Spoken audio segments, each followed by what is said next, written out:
Hawaii becomes first state to charge tourists for carbon footprint. We all know this is a racket. We all know this is a way for the elites to make money. It's a way to take your money from you. They don't really care anything about the climate. They really don't care anything about the environment. They only care about is taking your money and putting it in their pocket. That's what the carbon exchanges are for. That's why that's why Hawaii is taking tourist money, because they think they can get away with this and they think people are stupid. So we're going to talk a little bit about it. But before we get started, go ahead and hit that like button. Share this out so we can get this information out there. Subscribe if you're not already a subscriber. And hit that alarm bell so you know when I'm putting out new stuff. Also, check out my link tree in the description. It has a link to my Patreon. That's where I talk about things that I can't talk about here. There's also a link to my Instagram and my X account, so follow me there as well. All right, so let's get to this news. Now, this comes from Zero Hedge, and they report that Hawaii became the first U.S. state to establish a climate impact fee on tourism this week, placing an additional tax on visitors to fund climate change resiliency projects.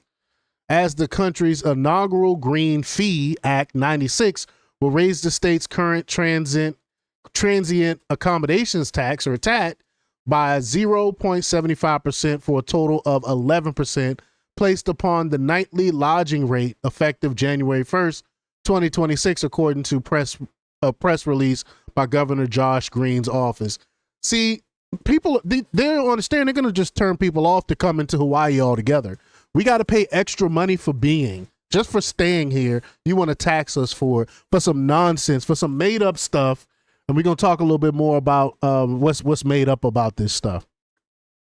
But they said, quote, today's Hawaii ushers in the first green fee in the nation. Once again, Hawaii is at the forefront of protecting our natural resources, recognizing their fundamental role in sustaining the ecological, cultural, and economic health of Hawaii. So how is you taking money from me gonna help the environment? Please tell me how my money is gonna help the environment. As an island chain, Hawaii cannot wait for the next disaster to hit before taking action. We must build resiliency now, and the green fee will provide the necessary financing to ensure resources are available for our future, said Governor Green. Even though it's been proven that climate change had nothing to do with those fires in Hawaii, right? Green is ostensibly referring to the disastrous Maui fires in 2023, which did $5.5 billion in property damage and became an international embarrassment for the Hawaiian state government. Of course, as we reported at the time, the fires had nothing to do with climate change and everything to do with the state's gross mismanagement of water resources and fire response. This is what happens when Democrats run your state. We see the exact same stuff in California. This is what mismanagement gets you. So I blame the people, because y'all put these people in power and let them destroy your once great state. The new green fee will apply to travelers staying in hotels, short-term vacation rentals, and for the first time ever, cruise ships. For a nightly hotel rate of $300, the tax would add an additional $2.25 each day. This might not seem like much. This is how they get you. But Hawaiian officials expect the tax to generate up to $100 million per year. And like all progressive governments, they are licking their chops over the possibilities. I told you, this is a money-getting scheme. That's all it is. In essence, carbon footprint schemes are a tax on an invisible byproduct with an imaginary climate impact. These are taxes to solve a problem which does not exist. So that's the best kind of tax, because that means they can continue to tax and there's nothing you can do about it. Remember, they call this a theory, right? So you're being taxed on a theory.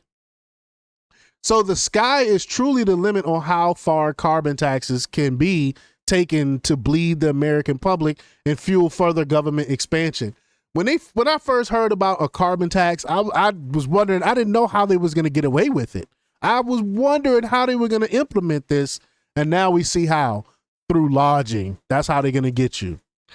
It begins with the tax on hotel rooms, but there's nothing stopping the state from adding the same fees to everything from boat rentals to tiki torches.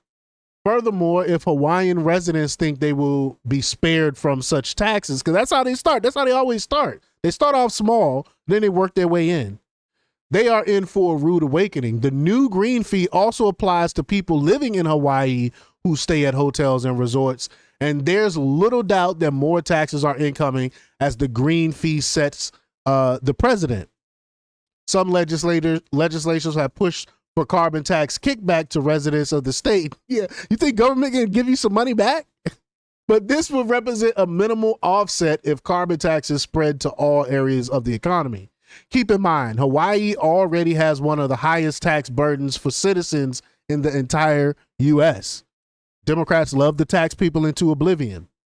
Hawaii's carbon reduction plans call for a 70% cut in emissions by 2030, using a phased-in system with a carbon tax rate of $80 per ton of carbon emissions by that year. Hawaii wants zero emissions by 2045. That is impossible. That is impossible. We don't have the technology to do that. Meaning a green fee on hotels is just the beginning, and everything with a carbon footprint will ultimately be taxed into oblivion. Isn't that what I just said? Isn't that what I just said? As we've noted many times, there is zero concrete evidence of a causation relationship between carbon emissions and the climate. All climate models used by scientists in the field to justify their global warming claims rely on data collected from the 1880s onward. That's a tiny window of 140 years in the Earth's climate history and conveniently ignores long-term data before the advent of human history.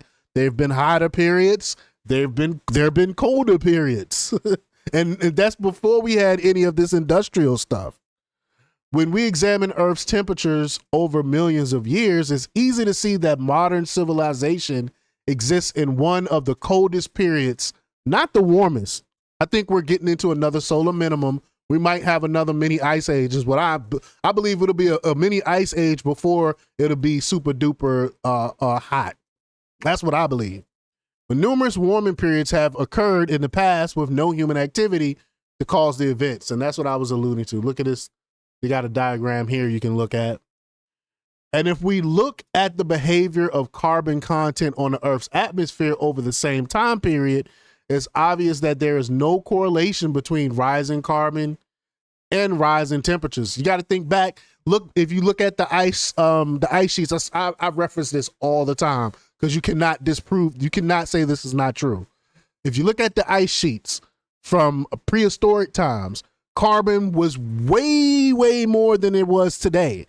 And that was why the dinosaurs were able to grow so big.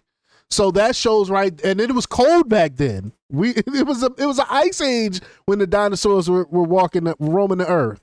So that disproves right there that higher levels of CO2 causes warm weather.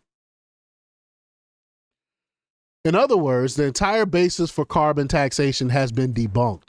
The only reason governments continue to push for emission fees is because they know a large percentage of the population isn't aware of this information, and that's true. I can't tell you how many debates I've gone over with people by just looking, and all I do is just I show the research, I show the studies, I go back and we look at the ice sheets, and it proves it knocks their theory out the water. But government and NGO funded climate scientists continue to spread disinformation on global warming because they have access to billions upon billions of dollars in grant money. You think they're going to give that grant money up if they promote the narrative? The farce is simply far too lucrative to abandon. But y'all let me know what y'all think about this. Leave y'all comments down below. Like, share, and subscribe, and check out jjthepsychotherapist.com for the latest in news. Until next time, peace.